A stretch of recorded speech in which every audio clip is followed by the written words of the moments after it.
SP news కు స్వాగతం. Peddapudi MPDO కార్యాలయంలో రామేశ్వరం గ్రామానికి పూర్తిగా త్రాగునీరు అందడానికి తీసుకోవాల్సిన చర్యలపై అధికారులు కూటమి నాయకులతో చర్చించిన అనపర్తి ఎమ్మెల్యే నల్లమిల్లి రామకృష్ణారెడ్డి.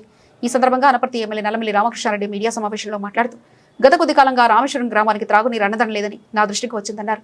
సమస్య పరిష్కారం కోసం పరిశీలిస్తే పెద్దపూడి నుండి వెళ్లే సిపిడబ్ల్యూ స్కీమ్ త్రాగునీరు పైప్ లైన్ పెద్దపూడి అచ్యుతాపురం త్రయం గ్రామాల్లో పైప్ లైన్ లీకులు వస్తున్నాయన్నారు. దీనికంటే రామేశ్వరం ఎస్సీపేటలో నిర్మించి త్రాగునీటి ట్యాంక్ ఉన్నదానికంటే ఎత్తుగా నిర్మించడం, ఆ ట్యాంకును నీటిని ఎత్తడానికి సుమారు 1 కిలోమీటర్ల పైప్ లైన్లలో నీటిని నిల్వ చేసి మిగిలిన ట్యాంకులను నిలుపుదల చేయాల్సి వస్తుందన్నారు. అందరికీ నమస్కారం. ఏదైతే పెద్దపూడి మండలం రామేశ్వరం గ్రామానికి సంబంధించిన త్రాగునీరు సరఫరా ఉందో ఆ సరఫరా పదే పదే అంతరాయం కలగడం, అక్కడ ఉన్న గ్రామస్తులకి తాగునీటికి ఇబ్బందులు ఎదుర్కోవడం జరుగుతూ ఉంది. ఇటీవల కాలంలో అనేక మార్లు ఇక్కడ పెదపూడి నుంచి అక్కడికి వెళ్ళే పైప్ లైన్ని ఆర్డబ్ల్యూఎస్ అధికారులు దాన్ని మెయింటెనెన్స్ చేయడం, రిపేర్ చేయడం, ఎక్కడైతే లీకేజెస్ ఉన్నాయో ఆ లీకేజెస్ని కంట్రోల్ చేయడం ఇవన్నీ జరిగినాయి. లీకేజ్ అరెస్ట్ చేసిన మరలా ఒక 2 రోజులకి మరలా లీకేజ్ ఏర్పడడం జరుగుతూ ఉంది.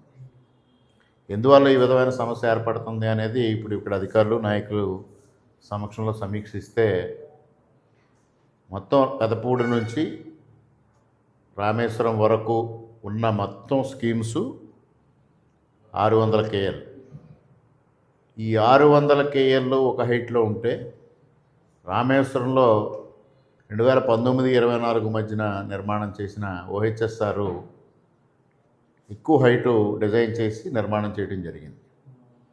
దానివలన ఆ ఒక్కదానికి రామేశ్వరంలో ఉన్న ఎస్సీపేటలో ఉన్న ఎత్తుగా ఉన్న ట్యాంకుకి సంపు నుంచి కానీ సోర్స్ నుంచి కానీ నీరు ఇవ్వాలి అంటే మొత్తం ఈ 600 KLకి నిలుపుదల చేసి ఆ ఒక్కదానికి సరఫరా ఇచ్చే పరిస్థితి వచ్చింది.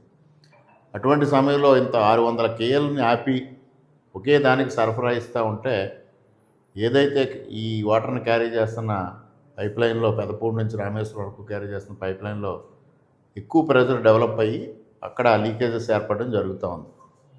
దీన్ని గుర్తించిన తర్వాత ఏదైతే కొత్తగా ఇప్పుడు జల్ జీవన్ మిషన్ వాటర్ గ్రిడ్కి సంబంధించి వర్క్స్ జరుగుతూ ఉన్నాయో దానిలో దాదాపుగా 60 లక్షల రూపాయలు ఈ పైప్ లైన్ రిప్లేస్మెంట్ కోసం శాంక్షన్ అవ్వడం జరిగింది.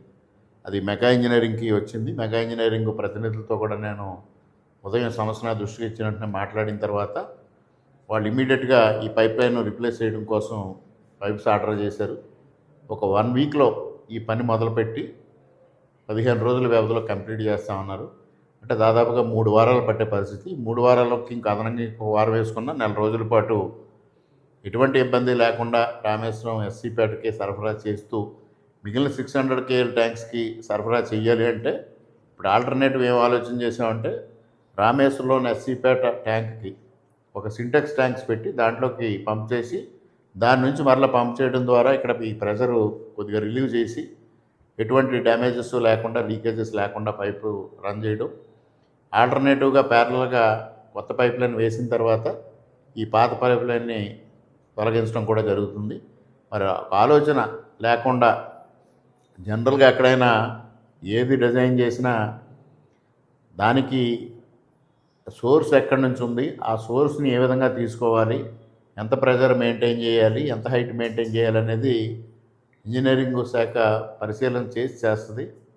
మరి ఎక్కడో ఒక జనరల్ డెసిషన్ తీసుకొని ఆ జనరల్ డెసిషన్ ప్రకారంగా ఇక్కడ హైట్గా కట్టడం వలన రామేశ్వరంలో ఉన్న ఎస్సీపేటలో ఉన్న వాటర్ ట్యాంక్ హైట్ కట్టడం వలన వచ్చిన సమస్య వల్ల ఈ సమస్య అంతా ఉత్పన్నం అవుతుంది. దీన్ని తప్పనిసరిగా తొలగిస్తాం.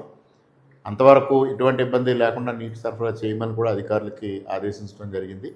తప్పనిసరిగా ప్రజలకి ప్రయోజనాలు చేకూర్చే విధంగా, అదేవిధంగా మౌలిక వస్తువుల్లో వచ్చే ఇబ్బందుల్ని తొలగించడం కోసమే ప్రభుత్వం కృషి చేస్తూ ఉంది. ముఖ్యంగా తాగునీరు కానీ ఇటువంటి ఇబ్బందులు రాకుండా చూడాలనే లక్ష్యంతో ముందుకు వెళ్తూ ఉన్నాం.